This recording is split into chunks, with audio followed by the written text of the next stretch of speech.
হরে কৃষ্ণ। আজকে আপনাকে আমি বলবো রজস্বলা স্ত্রীর সাথে যদি আপনি সঙ্গম করেন বা সম্ভোগ করেন তাহলে আপনার উপরে কোন পাপ আসবে, এবং এই পাপ যখন আপনার শরীরে আসবে তখন আপনার দ্বারা কিন্তু পাপ কর্ম হতেই থাকবে। কোনো এক সময় বত্রাসুর নামে একটা অসুর ছিল, দেবরাজ ইন্দ্রের সাথে ওনার যুদ্ধ হলো 14,000 বছর।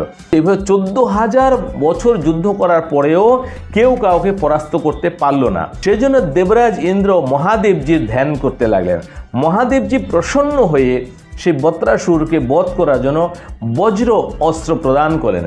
সেই বজ্র অস্ত্র পেয়ে দেবরাজ ইন্দ্র সেই বত্রাসুর নামক অসুরকে বধ করলেন। তারপরে সেই বত্রাসুরের মৃতদেহ থেকে ব্রহ্মহত্যা নামে একটা পাপ সেটা উৎপন্ন হয়ে গেল। আর সেটা উৎপন্ন তো হলো, দেবরাজ ইন্দ্রকেই ধরে নিয়েছে। ভগবান ব্রহ্মা স্মরণ করলেন স্বর্গ থেকে অপ্সরাদের। অপ্সরারা আসার বললেন তোমাদের এই ব্রহ্মহত্যার 4 ভাগ নিতে হবে। তখন অপ্সরা বলেন পিতামহ অবশ্যই আমরা নেব, কিন্তু এর থেকে আমরা কি করে মুক্তি পাবো? তখন ভগবান ব্রহ্মা বলেন যে সমস্ত পুরুষ যে রজস্বলা চলাকালীন স্ত্রীর সাথে যদি সঙ্গম করে বা সম্ভোগ করে তাহলে সঙ্গে সঙ্গে তোমাদের এই পাপ সেই পুরুষের গায়ে চলে যাবে।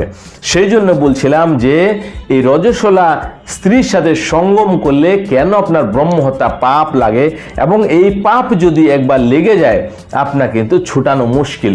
সেই জন্য স্ত্রী যখন রজস্বলা হবে তখন আপনি সম্ভোগ তো অনেক দূরের কথা, যদি পারেন তার সাথে স্পর্শ করবেন না, ছুবেন না, তার হাতে খাবেন না, বা তার কোনো জামা কাপড়েও আপনি টাচ করবেন না বা স্পর্শ করবেন না, তাহলে আপনার গায়ে কোনো রকম পাপ লাগবে না। এই সমস্ত কারণজনিত যে পাপ আছে, তাহলে আশা করি বুঝাতে পারলাম।